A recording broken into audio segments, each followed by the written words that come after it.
Hello, everybody, and welcome to our class in conjunction with the Kalish Institute and Genova Diagnostics. We are going to talk today about perimenopausal treatments that work and lab-based assessments for progesterone and estrogen. Something I've done every day for the last 31 years. I learned at the feet of some of the most amazing masters in this field. My first teacher was Dr. John R. Lee, who, for those of you that are old enough to remember who John was, he was the original scientist, clinician, physician that started the whole revolution around using progesterone. Um, I used to call him on every new patient. I don't know why that guy was so nice to me, but I spent years working with him. Then I worked with Dr. Bill Tibbins, again, one of the greats in the lab industry in terms of hormone testing and evaluation. I had, 9 or 10 years of work with those two fellows and really, you know, gradually learning how to understand the role of female hormones in health and disease, and then what are the bigger picture views of how we can correct these kinds of problems. And I want to try to present today a new type of talk where it's an integrated talk. It's a talk, it's like a mini mentorship. My 1-year mentorship, we teach you about adrenals, GI, female hormones, and organic acids. I'm going to try to teach all of that in the next hour and show you an example of how you can put together a case, because it's never just about a single hormone ever. It can't be really, because these hormones are interrelated. It would be like if you're listening to an orchestra playing, it could never be about a single instrument, right? It's this connection between the different body systems that makes people either healthy or sick. And so we want to talk about these interconnections, and we're going to look at female hormones and adrenals, the GI markers, and even the Nutrival markers that directly relate to your hormone assessment, so you have a bigger picture view of how this works. Okay, that's the goal. And then we're going to have at the end, I'm going to get to the slides as quickly as I can, but you understand the premise of what we're working with here, and then we'll have a time to look at a whole set of labs for an individual so you can see how these pieces are put together. And at the very end, we'll have time for your questions as you may have them. And so let's just jump right in, talk about this stuff. So for those of you that are brand new, I want to thank you for coming and spending your time to listen to this. I am Dan Kalish. I've been training practitioners since 2006, trained over 7,000 doctors, and our fundamental concept at the Kalish Institute is how are we going to get successful functional medicine practices launched. And I've always said from the very beginning, female hormones are a great way to build a practice. They're one of the really easiest things to fix. A lot of people have the problem, and it's just a great way to get started. I've worked with the Mayo Clinic. I've worked with all kinds of lab directors and leaders. My current teacher is a man named Richard Lord, who is a scientist that first developed organic acids, fatty acids, amino acids test. He actually created the GI effects test, just one of the things he did in his spare time. And really just a genius. I just talked to him a few days ago, very much like a father figure to me. He's long retired now in his 80s, living on a lake in the mountains of Georgia. And but he still talks to me, and he still trains me, and he still wants me to train you all in the work that he has developed since the 1970s. I know we were talking a few days ago, and he was talking about his job in functional medicine in the 1970s when he was starting one of these lab companies. Anyways, we have a lot to offer, and a lot of this is based on the work of the people that have trained me, and them, Dr. Timmons, Dr. Frieder, Dr. Lord, just wanting to pass this on to the next generation. And so I'm a conduit very much for this. We have worked with Genova Diagnostics for a long time. Genova has been around for a really long time, and they're really the premier lab in our industry. If you're interested in learning more about how to interpret their tests, we have this thing you can scan, the QR code you can scan there to check out specific courses that we're doing with Genova. And these are lab interpretation classes. They're very light on academic information and very heavy on lab interpretation. Look at the lab, interpret the lab, look at the lab, interpret the lab, and so on. And so that class is starting at the end of this month. If you're interested, check out the QR code there, scan it on your phone. Remember that there's a discount. You get a third off if you have GDX24 at the checkout, and we'll be emailing this to you. If you don't have your phone with you to scan the code right now, no problem. We'll email this out to you later so you can sign up for that course as well. So I have a pretty ambitious agenda, so I'm going to talk a little extra fast. If it's too much, you can slow me down when you listen to the recording. But we want to get through how to design a simple program. But the analysis part is quite complex. If all you get out of this is how you can use progesterone and how you should check a GI lab and a NutriVal for every hormone case, that's my goal has been met. Understand how to use progesterone and the necessity of doing a GI test and a NutriVal on every female hormone patient. You can't treat female hormones without knowing what the status of their microbiome is, especially the marker called beta glucuronidase on the GI effects test. You cannot treat any female hormone issues without a solid adrenal lab to look at and interpret, and you cannot even begin to attempt to treat progesterone or estrogen without understanding how the liver is clearing these hormones. It's one thing how much of the hormone is being produced, but what determines how much is in your body is your liver clearance of the hormone. And so you can't really try to correct something if you don't know what its levels are. And in order to understand the levels of the hormones, you have to really understand not just the blood work on hormones or the salivary testing on hormones, but what the clearance pathways are like, what's happening to those hormones as they're being broken down. So you again get a bigger picture. So adrenals, GI, especially beta glucuronidase, NutriVal, especially liver detox pathways that relate to hormones, and then the female hormones themselves. That's the whole package. And if you're doing those tests, you're going to correct the vast majority of female hormone problems. I have a general treatment model too, where we want to acknowledge that patients have symptoms that we want to treat, but we're doing this from a systems-oriented perspective, right? Body systems.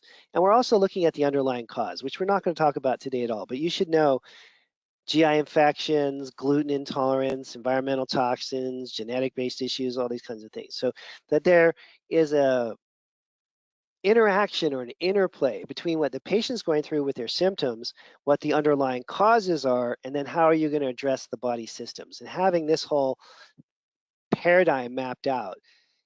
And I would strongly suggest, if you haven't done it yet, list out the top 20 symptoms that your patients report. In fact, I had my staff do this many years ago. They went through the last year of patients and they just wrote down every top complaint. And I looked at that as a summary in a spreadsheet. I was like, wow, that was really helpful because it was pretty similar. And this is the list, by the way.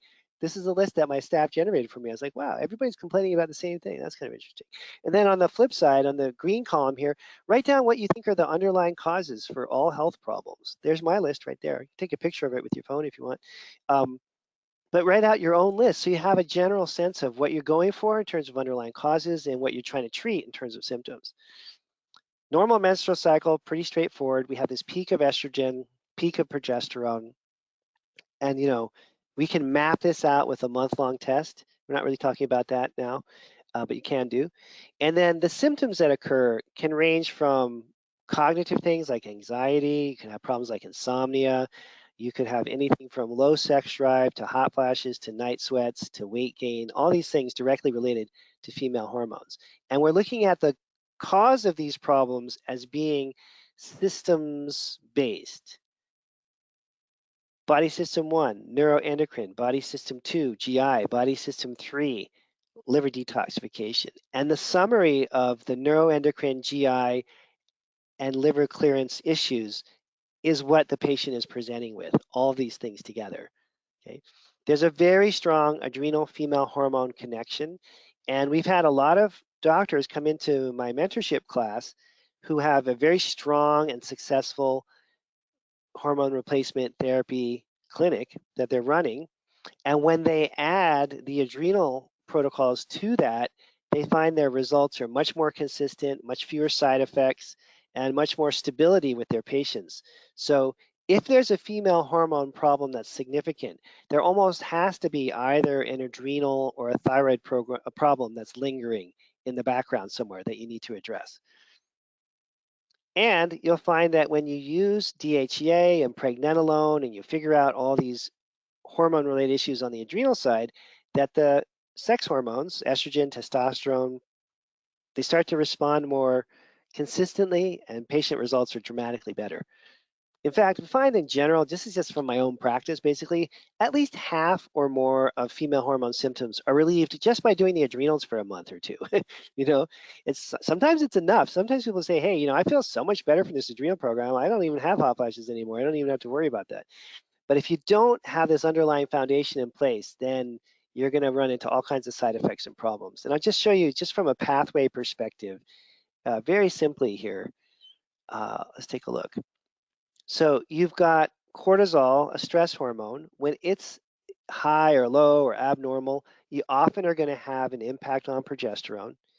And you've got pregnenolone, another stress-related hormone, right? Because it's going down to cortisol. When cortisol is out of balance, we can use pregnenolone, which has a tremendous and beneficial effect on cortisol. And then we have our DHEA levels right here, dehydroepiandrosterone. So DHEA levels, if they're low, are going to often lead to problems downstream. Again, that could be either with testosterone or with the different forms of estrogen. So we find the adrenals just linked in so closely. And the treatments using pregnenolone and DHEA can have a huge benefit for progesterone, estrogen, testosterone, all those hormones. And then the synergy of doing all these things together is really where patient programs come alive. So more than one hormone at a time. Same thing, low DHEA can lead to low estrogen, low cortisol can lead to low progesterone. And it's not like these pathways, are all happening at the same time in the same place, but they're linked. And you see these patterns very frequently with the labs. Now, on the thyroid front, if you have a significant thyroid problem, it's going to undermine your female hormone corrections as much as an adrenal problem would. So, the take home on that is just screen for the thyroid, not too complicated. That's the same diagram there again. Now, an adrenal program in place will resolve 50% or more of these perimenopausal symptoms. If you layer on top of that an understanding of the microbiome connection to estrogen, to progesterone, vis-a-vis beta-glucuronidase, then all of a sudden things really start to come together and you have an even higher percentage of people that are going to get better. And this is in an article from Johns Hopkins about the microbiome estrogen connection. And here's a nice little diagram from that article that talks about basically how the gut, the microbiome, is related to estrogen and breast cancer risk. And to put it really simply, there's a molecule a marker that we measure called beta-glucuronidase, okay? And it's on a stool test because it's a GI microbiome type marker. And it turns out that if you have a problem with that beta-glucuronidase, you're going to be reabsorbing estrogen back into your system from your gut. Okay, you're going to be reabsorbing it. And that is not a good thing, okay? Because the estrogen that's in your gut, you want it to leave your gut. You don't want to get it reabsorbed back. And that can cause what we call estrogen dominance. So beta-glucuronidase, bad if it's high, and it's a gut microbiome marker. It's going to lead to estrogen recirculating back into the body, which you don't want. So we've got the adrenal connection, the gut connection, just one of them with the beta-glucuronidase. And then the third here is liver detoxification capacity. So phase 1 and phase 2 liver detox pathways. I think we're all familiar with that. And when your body has a chemical compound, a heavy metal, a hormone, it has to be broken down in the liver and excreted. And so you need to have phase 1 and phase 2 pathways working really well. In the case of the estrogen breast cancer connection with metabolites of estrogen, there's a specific enzyme called COMT, C-O-M-T, COMT, and it is catechol O methyltransferase, and that enzyme breaks estrogen down. And if that's not working well, then you can have some really big problems with harmful estrogen metabolites building up. And that COMT is a methylation process. You can see methylation is right here under phase 2, liver detox. So it turns out what's happening to your estrogen in the body if you put the estrogen metabolite into your gut and you're about to dump it out in your stool and it gets reabsorbed because the beta glucuronidase is high, that's a big problem. Beta glucuronidase goes up because of dysbiosis, bad gut bacteria cause the recirculation of estrogen back into your body. That's a big problem. And secondarily, if you're not running phase 2 very well, and you can't break down or metabolize the estrogen into safer compounds, then the estrogen is going to potentially circulate in a metabolic form, which is cancer causing. So it turns out it really matters if all of these pathways in your liver are working, and they have fancy names you don't have to memorize, but you should at least know them, be familiar with them. Sulfation, glucuronidation, amino acid conjugation. The amino acids that are key are glycine, taurine, glutamine, ornithine, arginine. And when you're looking at supplement solutions, you're going to see the products have glycine, taurine, glutamine, ornithine, arginine, and N-acetylcysteine in them. Okay, so that's almost like an ingredient list for the products that we're going to use to fix phase 2. So getting the gut fixed lowers beta glucuronidase. It stops those estrogens from recirculating back into the bloodstream. Getting phase 2 fixed allows you to break down estrogens into metabolites that are not harmful, that do not put you at risk for breast cancer. If phase 2 is not working, higher risk for breast cancer. Beta glucuronidase, super high, higher risk for breast cancer. And you could extrapolate out. Instead of saying breast cancer, you could say estrogen dominance. So let's substitute for that. So let's say beta glucuronidase high, estrogen dominance, because estrogens are recirculating. Phase 2 not working well, estrogen dominance, because you're not getting rid of the estrogen. So estrogen dominance causes hot flashes, night sweats, mood swings, irritability, low sex drive, vaginal dryness, headaches, eyesight problems, everything that you can imagine that's associated with perimenopause. Okay. And here's our beta glucuronidase again. Talked a lot about that already. And here's our beta glucuronidase one more time. Again, this is on a GI effects test. I'll show you a sample test in a minute. And because this is not typically part of a hormone evaluation, I'm kind of harping on it. But the thing is, you're never going to fix these female hormone cases if you don't do a GI effects test. It's just not going to work. And I'm not trying to force you guys into ordering more labs. I just want you to have like a really tight, essentials only set of labs that you can order for every one of these perimenopausal cases. So you can fix them. Adrenals, gut or GI effects, the NutriVal to look at all that phase 2 liver stuff, and the female hormones. If you get those tests done, you'll get almost all these people better. If you skip 1 or 2 tests, you're going to keep missing a chunk of the patient population. You know, like if I think about the heydays of my practice back, let's say when my son was maybe like 5 or 6 years old. So I was really cranking. This is 20, he just had his birthday. It's like 21 years ago. And I had 10 new patients a week coming in. And it was all female hormone oriented, the practice at that time. So I just did this over and over and over again. I did this like 40 or 50 new patients a month. If I look back on that phase and I think if I had only done female hormone testing, I don't know, I maybe would have gotten 20 or 30% of them better. But another 20 or 30% got better because I fixed their gut. And another 20 or 30% got better because I fixed the adrenals. And there's a small chunk of them that only got better because I worked on their liver. And you can't just look at somebody and know, oh, this is a female hormone problem. If I just do the liver detox test and the hormones, you'll be fine. You got to do all the tests. It's a big cost up front for the patient, but in the long term, it saves you time and energy, which saves the patient a lot of money. If you're dropping, let's say, $1,000 or $1,200 on testing in the beginning, it seems like a lot. But if you do the wrong program for 6 months and it doesn't work, the patient just burned through thousands of dollars, and both of you just wasted a lot of time. So the more testing you can do in the beginning up front, again, GI effects, adrenals, female hormones, and NutriVal. If you can run all those panels up front, your results are going to be so much better. You're going to save the patient money in the long run. It's absolutely not effective to save people money by ordering fewer tests in the beginning. It just doesn't work. So anyways, just to point out all the mistakes I've made in the past. So here again, we have our gut microbial beta glucuronidase. When that goes high, it's going high because of a microbiome imbalance. But the net result of that, it's kind of strange that this can even happen. When I first learned about this, I thought this is really strange and kind of creepy in a way. You have your estrogen that you're breaking down into a metabolite, and now your liver's gone through all this work. See the liver's right there? It's gone through all this work to dump that metabolite into the stool, which is a lot of work. I mean, you got to think about it, just from your liver's point of view. That's a lot. It's like a hustle for your liver to do this. Okay.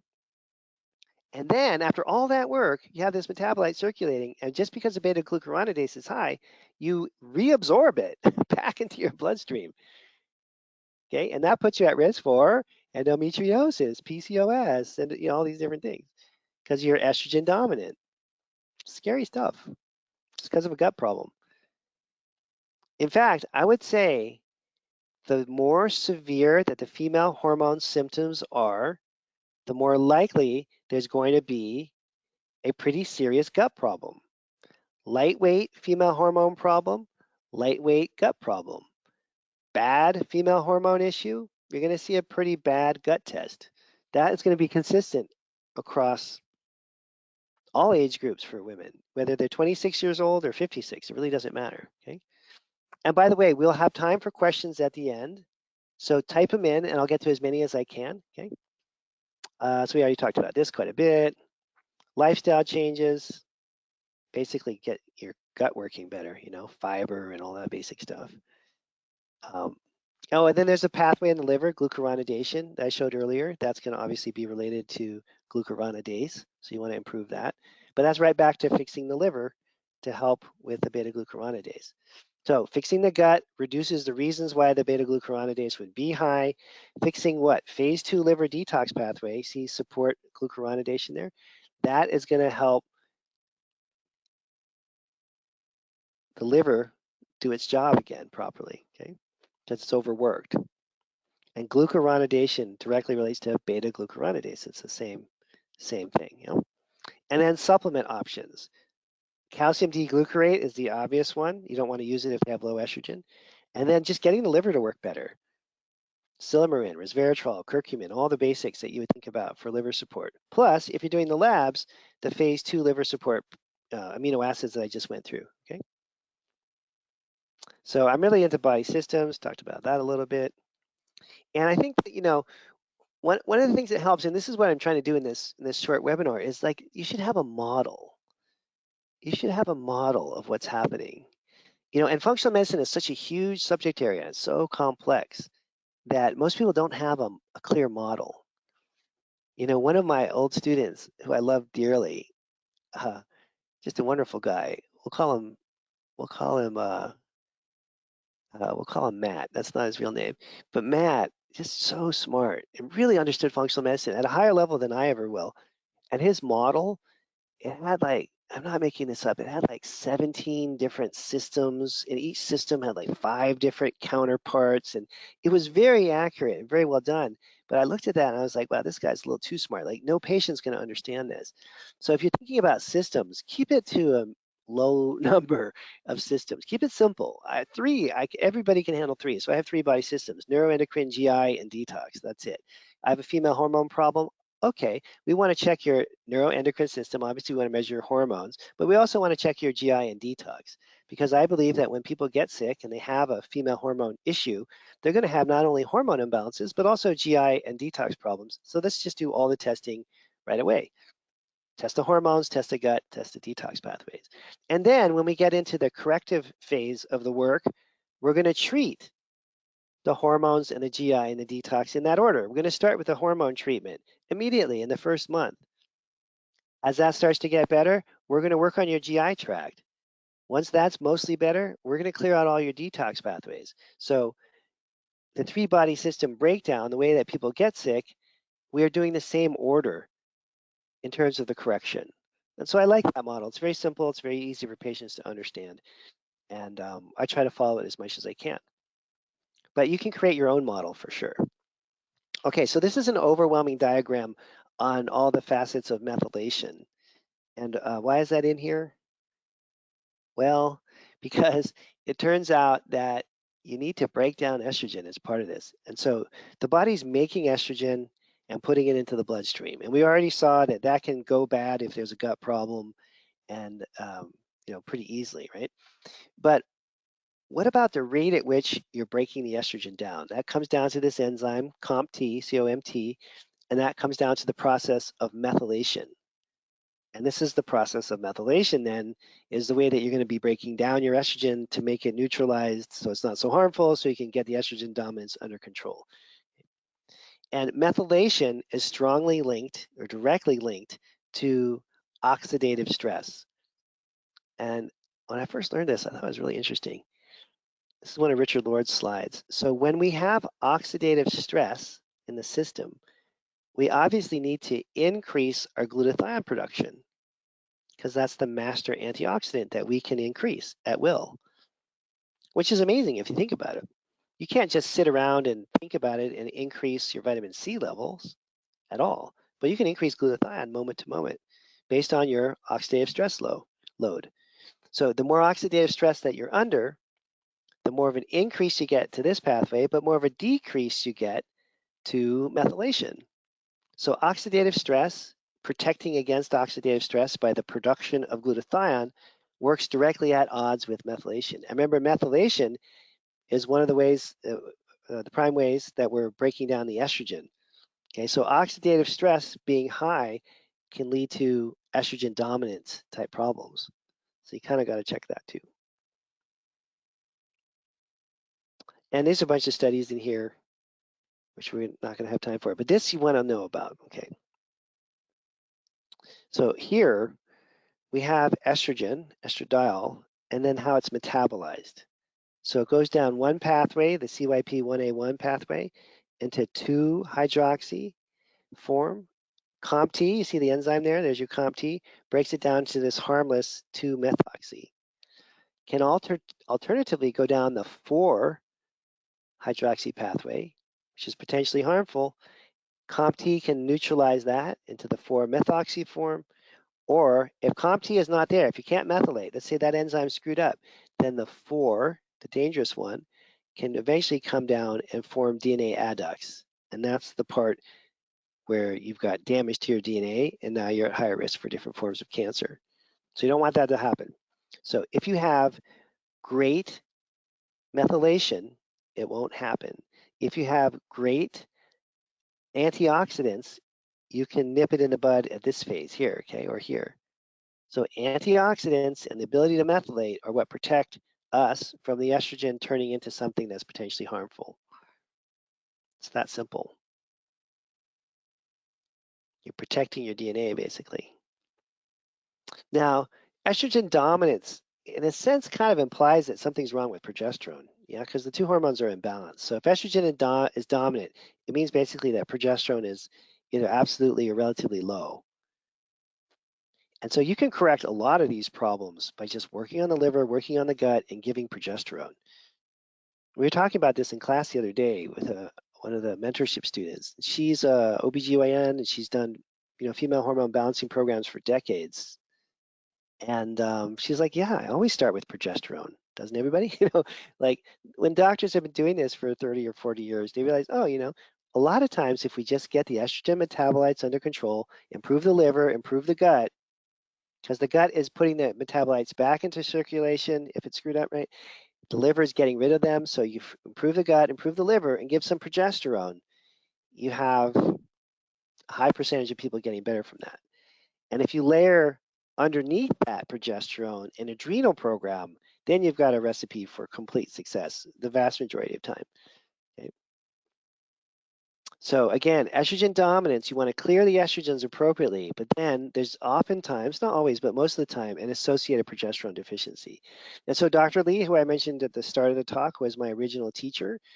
When I was my late 20s, I went to a menopause conference in Oakland, California, near the lake, for those of you that know Oakland, and there was over 1,000 people in the room. And I counted, there's like 4 men and 996 women. And Dr. Lee was the keynote speaker. And at the end of that talk, I charged up on stage and I shook his hand. I said, Dr. Lee, that was the most amazing thing I've ever heard. And he said, good on you, kid. And he invited me out to his farmhouse and he became my teacher on the safe use of natural progesterone. And he coached me for years on how to do this. And I can just tell you, it is very difficult to harm somebody with progesterone. Very difficult. If you're using natural progesterone or bioidentical progesterone, the only way you can really do it is if you give a progesterone cream and you don't monitor things. Then the progesterone can build up. That's really the only time I've seen these go bad. So if women are on a progesterone cream, you for sure need to test them because those can build up and they're very difficult problems to resolve when there's a progesterone toxicity. But if you're not using the creams, you have like almost zero, pretty low risk of causing a problem using it. So the overall treatment plan then for estrogen dominance, figure out the progesterone, and we'll get into that in a minute when I show some labs. Get the liver detox pathways. We'll show you some lab work related to that so you can clear the estrogens, get all the environmental toxins out. So there are a lot of xenoestrogens out there. Those are chemical compounds that get into the body and mimic estrogen. So that you got to get your liver to clear that out. Fix the gut. We talked about that a lot. Balance the adrenals and thyroid. And then consider genetic issues also. So MTHFR is kind of a famous one. COMT can have genetic issues associated with it. That means that you're not clearing the estrogens well for a genetically based reason, not because you're not eating right or something like that. Make sure you got glutathione in the system, so we test for that. So you're dealing with the oxidative stress that could screw this up, and then get the whole protection of the DNA going. Treatments for estrogen dominance, the classic ones are calcium D-glucarate and DIM, and they work really well. You can also just go broader and just work on the liver as a whole and the gut as a whole. This is like going narrow, DIM and calcium D-glucarate. But if you fix the entire liver and you get the detox pathways working, you're going to be fixing the estrogen component of the problem plus some other things. And if you fix the entire microbiome, you're going to be fixing that whole side of the equation too. So these are more specialty products that you can use maybe for short term while you're working on these other things if you really want to get estrogen dominance under control. And all the supplement companies we work with will have calcium D-glucarate and DIM. They're often put together in the same product. You can also get people to eat foods that are going to help facilitate this whole detox process, including but not limited to things like broccoli, cabbage, Brussels sprouts, etc. That'll get the liver working properly. So there's a dietary component to this that you can study too. And then we've got estrogens that are synthetic, right? They're man-made, human-made xenoestrogens that get into the body. That's a problem. Excess body fat is going to be a problem because we make a lot of estrogen if we have a lot of body fat. And nothing screws up female hormones as much as alcohol consumption. Just absolutely devastating for female hormone problems. Absolutely devastating. And so we need to, as practitioners, learn how to screen for alcoholism and people that are addicted to alcohol and have an alcohol problem.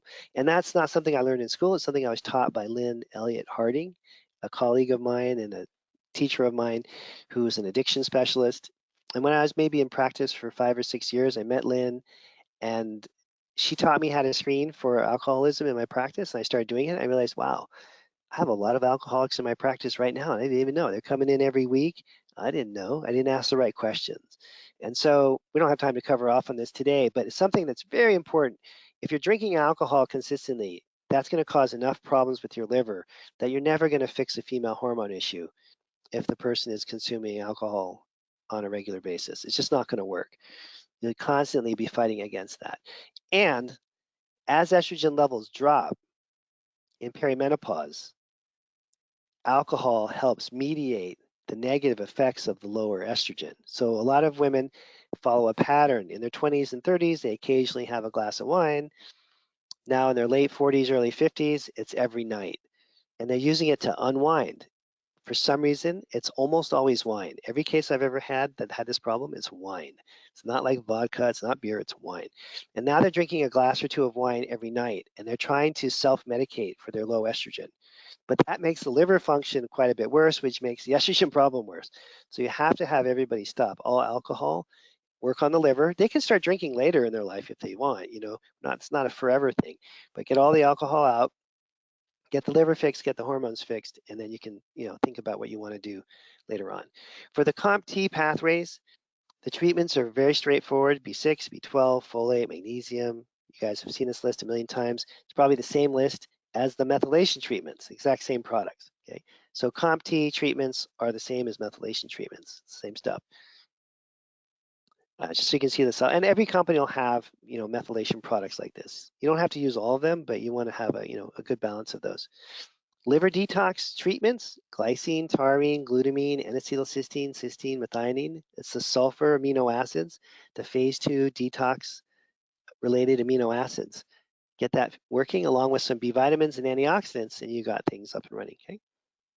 So we're going to look at labs in a minute. For those of you that were late, we have an interpreting Genova female hormone labs and protocols that work class starting.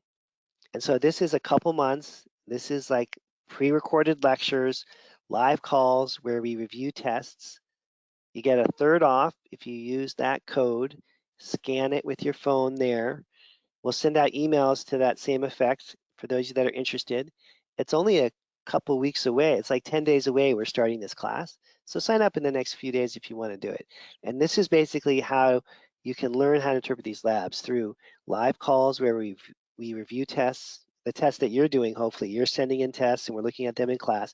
And then I have a whole curriculum built out around how to interpret the tests. It's sort of today's sort of a summary of it, but the actual full-on course is really how you interpret these labs at a deeper level, so you feel like you have the confidence to do that properly, okay? All right, so now let's look at some labs and then we'll have time for questions because we're right on time. How handy is that? Let's see. Let me just pull these up. I got it all queued up here. Sorry for the delay. I was gonna say my assistant screwed up, but that's kind of a joke because I don't have an assistant, so it was me. It was me. Here we go. All right. So now, just because this is a hormone class, let's start with the hormone test. That was kind of a cool thing that Genova just did recently this past year, is they have a test kit now where you can pick and choose salivary, urinary, blood markers. You put them all into one panel. If you've been doing these tests for a while, this is sort of an amalgamation of a whole bunch of them. But anyways, that's available now, but I just want to show you an example here.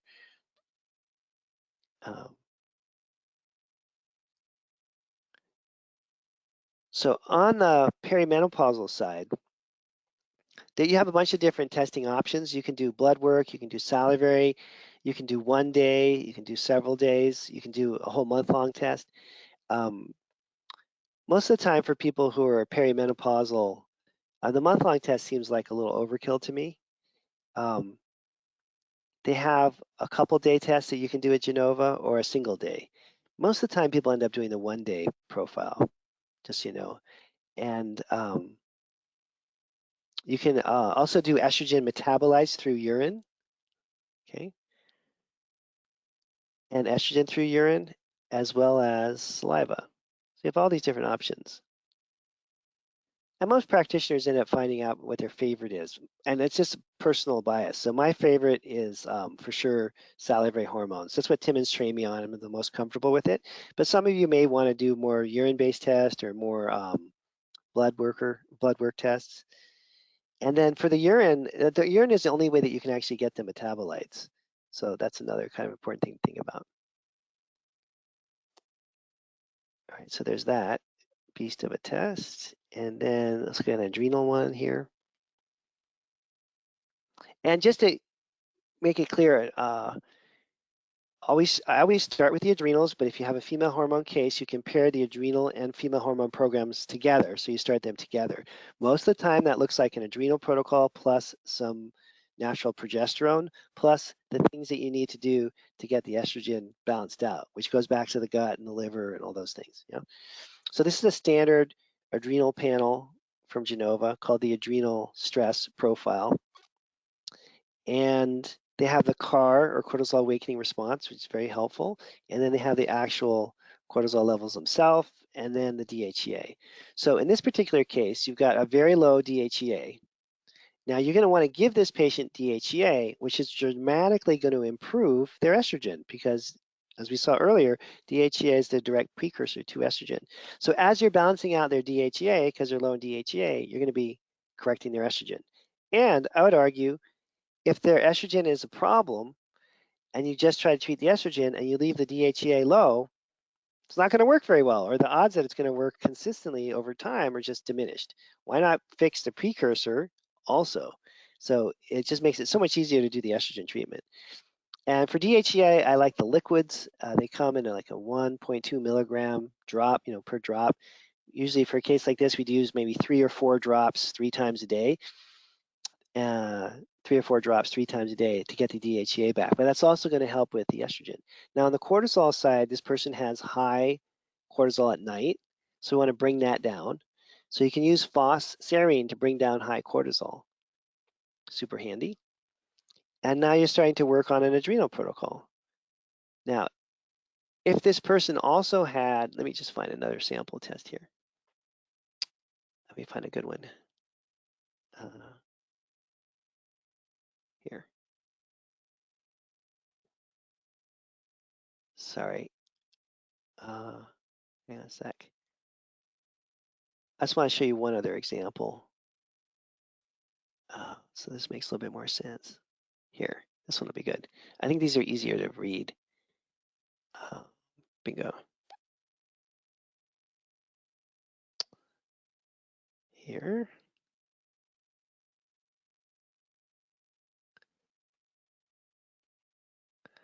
It's just a little cleaner format. Here we go.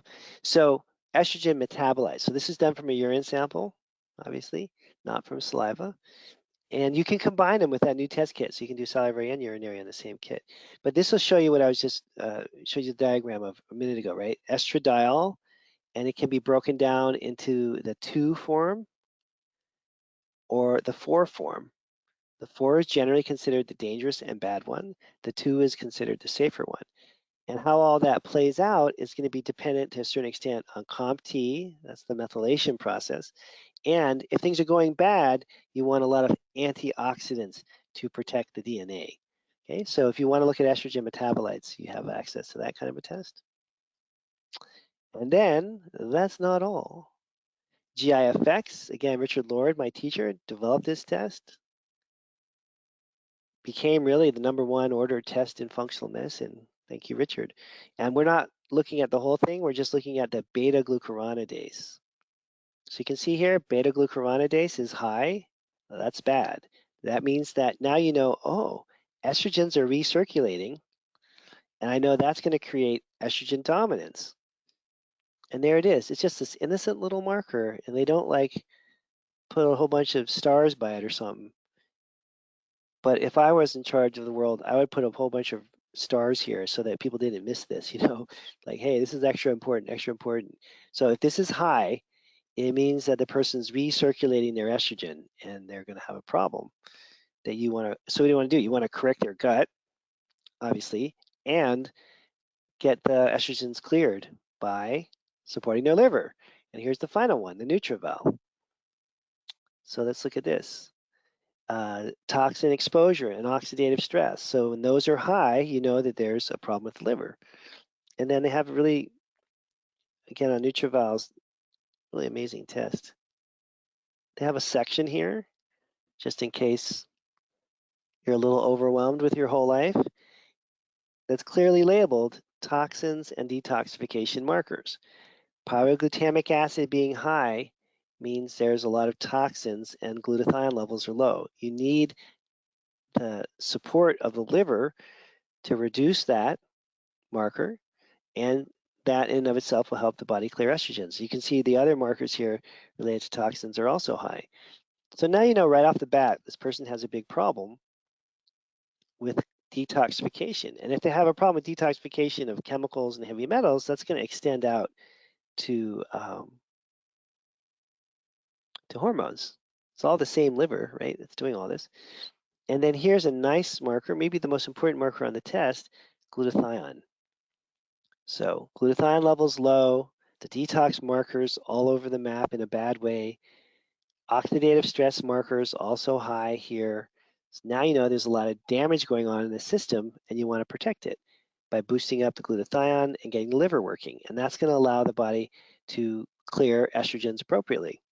Okay, good liver function, good gut function is kind of like the core to getting the hormones balanced out. And then on top of that, and this is the easiest part, this is the part Dr. Lee taught me, is that you just use use the bioidentical progesterone. If the progesterone levels are low, which almost by definition they are for most women in perimenopause, you run the labs, see the progesterone, and you give either a liquid progesterone. The creams are problematic, but there's many companies that sell it in a liquid form that's non-prescription, or you can do a prescription form in a capsule or tablet, and either way, it's pretty straightforward. You have to decide, are you going to do 2 weeks on and 2 weeks off, or do the whole month, depending on her age and whatnot. We have a doctor in the class, and we were just talking earlier this morning. She's the patient. The doctor is the patient. She's perimenopausal. She's in her mid-50s. When she was in the first call in the mentorship, she was sleeping about 2 or 3 hours a night. And I was like, Rosie, that's not her real name. Are you serious? She's like, yeah, I'm sleeping like 2 or 3 hours a night. She was not doing well. She was not working it, she was not doing well.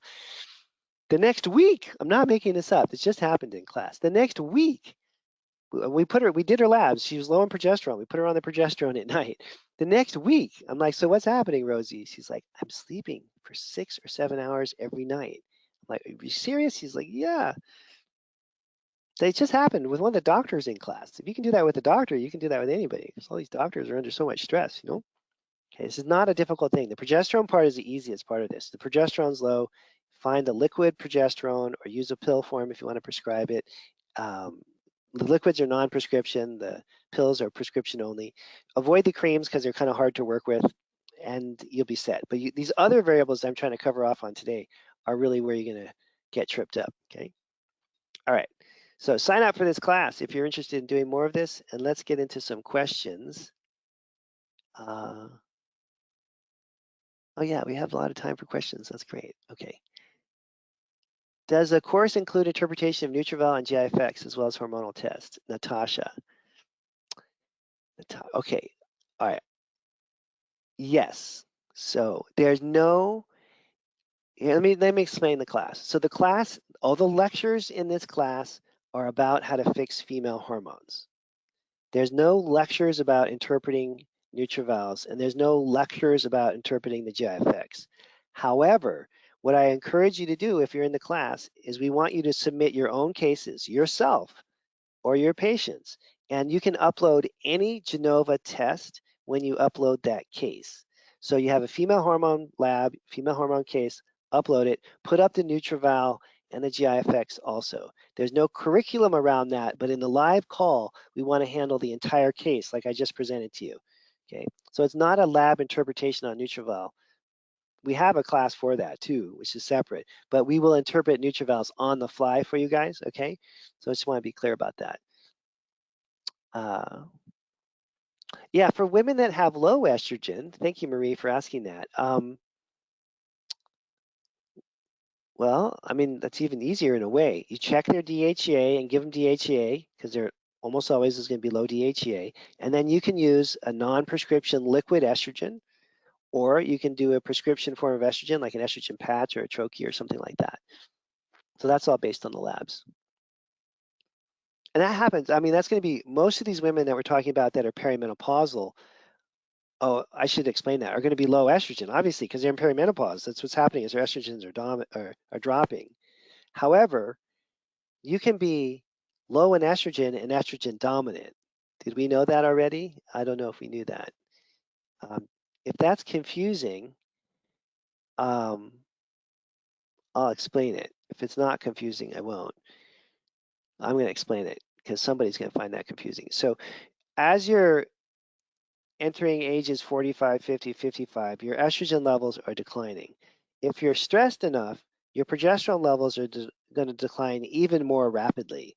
So as women are going through perimenopause and their estrogen and progesterone are both dropping, typically progesterone drops more, drops earlier, and drops more. So you end up with low estrogen, but estrogen dominance, because estrogen dominance refers to the balance between the hormones. It doesn't mean that there's an objectively large amount of estrogen in your system, because obviously you're going through menopause, so estrogen levels are dropping. So on the way down, as estrogen levels are dropping, if progesterone drops more and drops faster, you can become estrogen dominant even though your estrogen is low. That's kind of confusing. So for a lot of those women, they're actually going to benefit from taking estrogen also, even though they're estrogen dominant. You just have to do it right. How do you do it right? You fix the gut, you fix the liver, you get that working, you give them the progesterone, then you can introduce the estrogen without any problem. But you don't want to dump a bunch of estrogen into a body that has already got the beta glucuronidase problem and the liver clearance problem, right? That could be a bad outcome. Okay, so let's see.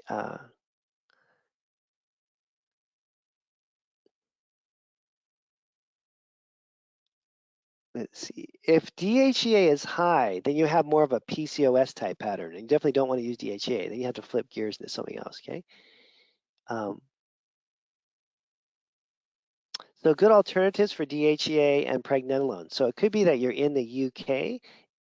It could be that it's a woman who has a history of breast cancer. You can't use hormones. So as a substitute for DHEA and pregnenolone, you can use adaptogenic herbs for the adrenals and blood sugar support, and even adrenal glandulars. So you have a lot of different options there you can use.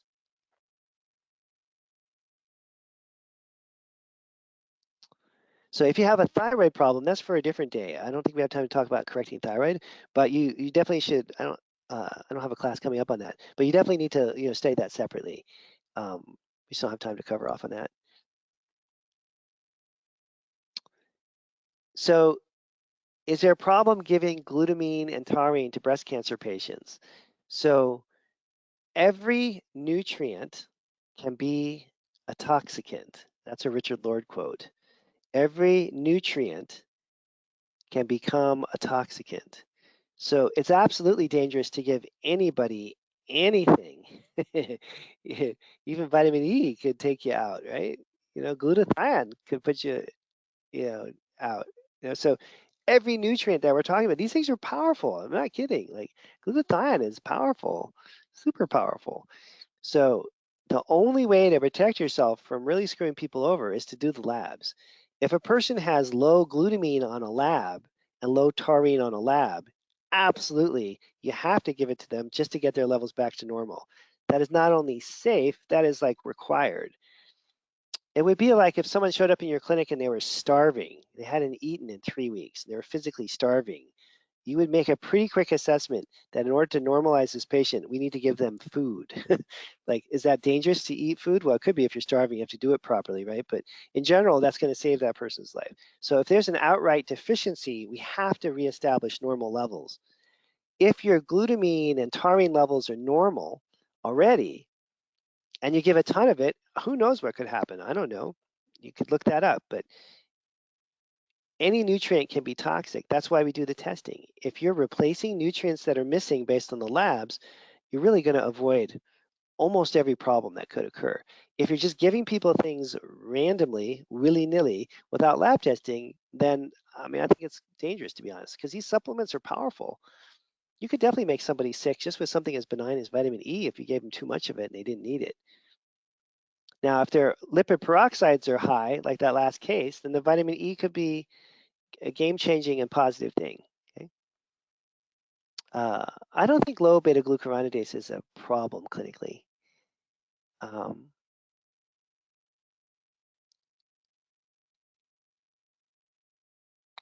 let's see. You guys will get a copy of a recording. So in terms of female hormone pelvic organ prolapse, that's a little different. But there could be soft tissue weaknesses. There could be problems with things like glycine or collagen. Glycine is one of the amino acids that makes up collagen. It could also just be structural adhesions and things like that. So visceral manipulation can help those people quite a bit. If you find an osteopath that does that kind of work. Let's see. So does beta glucuronidase lead to fibroids? Well, it leads to anything that excess estrogen can cause. So fibroids would be on the yes list. Do you give postmenopausal women Phyto B? Yes, absolutely. If they need it, yeah, absolutely. That's one of my favorite products. And it's in a liquid, but you absorb it through the mouth sublingually. You're supposed to swallow it down quickly.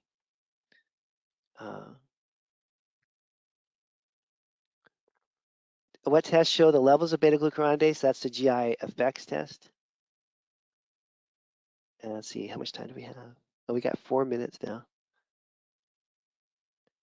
So hormone imbalance and rosacea. Yeah, so you start, the beauty about having a system is you start in the same place. So you do an adrenal and female hormone lab. As soon as you can, you do the gut and the NutriVal.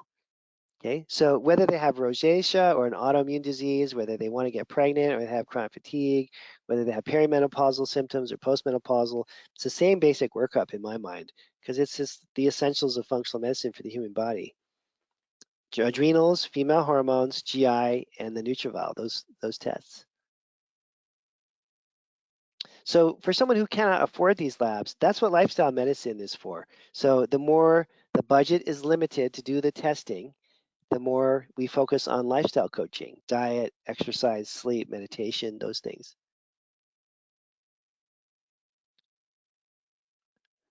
Let's see.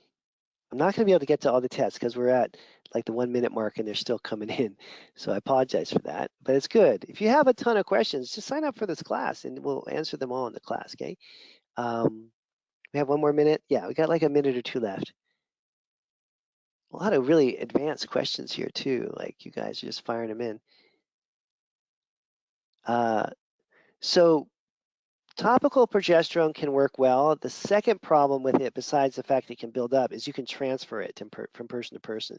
So if you rub progesterone cream, on your chest or something, or your legs, and then you go and you touch somebody soon after, you can transfer it.